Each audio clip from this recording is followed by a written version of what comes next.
Welcome to the Rested Garden Homestead. It's almost mid-July, and that means it's just about mid-season for my tomato plants. So we're going to take care of this cherry tomato hedge. We're going to go over staking, spraying, and sort of my mid-season water-soluble feeding, which is going to be fish emulsion and just a water-soluble fertilizer. Nothing rocket science. I want to just give you the basics so you can apply it to your garden. Before we get to staking up this cherry tomato hedge, I just want to show you how well it's doing. It's been sprayed about 14 days ago. It's filled with all kinds of different cherry tomatoes. I forget how many plants I have in here, but I have anything from really small cherries to a little bit bigger. And with the 3-4 crazy days of rain we had, which seems to be getting more crazy every summer, you can just see the little tomatoes in there too. These plants have really taken off. They've fallen over, they've flopped over. Before we stake it up, we're going to get in there and spray. It doesn't matter what spray you use, you want to stick to a routine. That is most important, every 10 to 14 days. Come the beginning of July, early blight rolls into my area, so I really want to stick to a routine. I'm going to be using Serenade, so let me get that spray set up and I'll show you the basic spraying. Now I did say spray first, but logic dictates you want to do your water-soluble feeding first. And towards the end of the video, we're going to do a granular feeding, and we're going to put that along the bottom of the soil near the root system, and that's just called a top dressing. So we'll do both, and that will get these plants set up for a good another 4 weeks, 5 weeks before I even have to take care of them again with any kind of fertilizer. So in here is a combination of fish emulsion. Just follow the instructions. That's a 3-gallon container, and this is actually Miracle-Gro's organic product that's out this year in a black box. You can use whatever you want. This probably mixes together at about a 9 nitrogen and like a 6,6 nitrogen and phosphorus. But you can just be around a 5,5,5. The numbers aren't as important. As I'm really stressing this year is just sticking to a routine. So I wanted to show you how much I use. In the container, just soak the leaves down real quick. Water-soluble fertilizer means the leaves can absorb it, the roots can take it in right away. It's soluble in water, and that's all I do for my container tomatoes. Coming across here, we're just gonna soak right down the middle.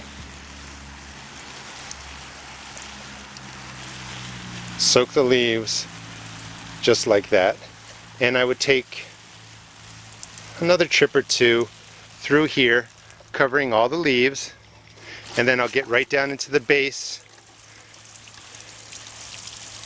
and just move it about this pace and just spread out most of the 3 gallons through this area here. And let me just show you the size so you get some idea. You don't have to give like one plant an entire gallon. Whoop, let me set that down. So 3 gallons in a space like this and that 1 container tomato. And that's all you need with respect to the water-soluble fertilizer. Cover the leaves real quick, give a soaking to the roots, and you're good to go with that feeding. So let's get to the spraying, then we'll get to the staking, taking care of the pruning, and then we'll get to the top dressing. So we'll start on this side. You actually don't have to let the water-soluble fertilizer dry, but it would be a good idea to do so. Again, we don't want to put the anti-fungal down and then immediately hit it with the water-soluble because it'll wash some of it off. You want this to dry on there. And I just start with a 2-gallon sprayer. Follow the directions of your anti-fungal. I'm using Serenade, and we're just right now covering and soaking the tops of the leaves till they're dripping. You can go ahead, get in there, and you really want to get a nice covering of all the leaves. And then I would work my way down the right side, and then let's just go over as I would do it. So say we work our way down, we do the complete right side. We come over, or maybe this is the right side, who knows? It depends on how you're standing. But here's one that's staked up a little bit better. And just soak all the leaves. There is no sign of disease on here right now. If there were, I would probably give it a treatment of hydrogen peroxide, wait a day or two, and then do the anti-fungal. I'll be doing videos on the hydrogen peroxide, So you can see how much we're soaking it in. So you want to make sure you're getting, you know, side A, side B, going across the top. And then, if you want to be really thorough, turn the sprayer over and start hitting the undersides of the leaves real quick. The more thorough you are, the better protection you give your plants. So let me finish that up, and then we're going to stake them up and then get the rest of that white string around here. So I got in there, and I recommend, if you're going to use fish fertilizer, have it all over your leaves. Make sure you're not doing anything after you've pruned up the tomatoes, because now I smell really badly. Pulled all the vines out from the outside. I had to drop in some more of these bamboo stakes, and you can see I just went around, picked up the vines, looped some jute around there, and pulled them into the center. We're going to put the white string down in a little bit, but just took everything that was flopped over, moved it to the center of the hedge. Now, after you've moved all the leaves around, we've already sprayed once, but now we've exposed different angles to the leaves. So go in one more time, spray everything down, and this way you know you've really coated all your tomato leaves, especially in this hedge format, really well with your anti-fungal. So I'm going to go around and do that. I'm going to put the white string in, show you what that looks like, and then we'll get to cleaning out some of the leaves down here on the bottom. We'll do the top dressing, and then we'll do a quick pruning of this container tomato. So here's the space opened up. You can see all the leaves that I removed, and I worked my way mostly down. I just wanted to leave some so you could see what it looks like. Worked my way all the way down, and that's what it was looking like. The reason that you want to remove the leaves from the bottom, let some air flow under there. Rains are coming here in Maryland. You want the wind to kind of blow through, dry the plant, dry the ground, but you also want to let birds in and other good insects to come in, be able to pick away the bad bugs, and birds will do that. If you have too much dense vegetation, they're not going to be able to find them. You may have different insects nesting in there. I found some squash bugs in there.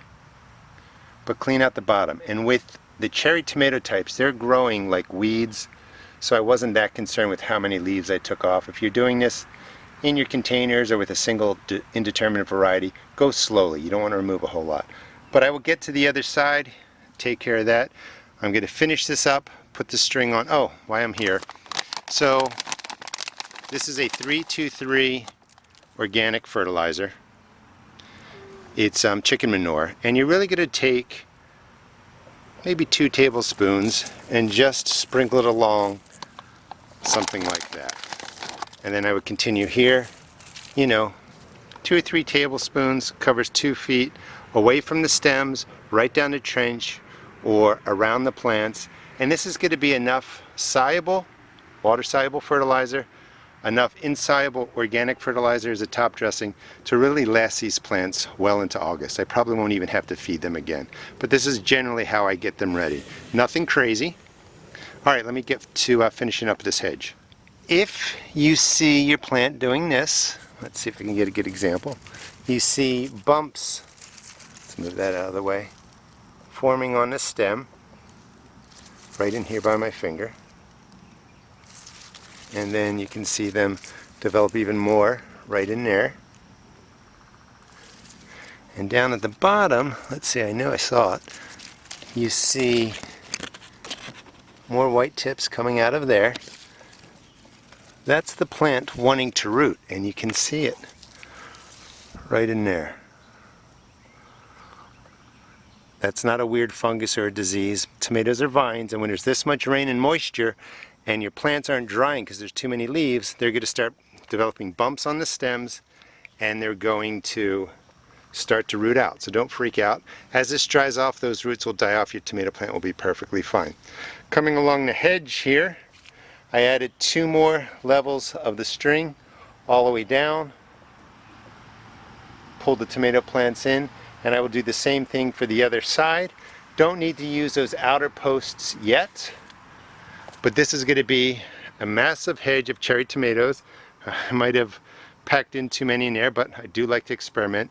And if I can keep these disease free, then this principle is going to really work, because I can intensely plant tomatoes all in this space and get a massive amount of cherry tomatoes. Hope you enjoyed the video.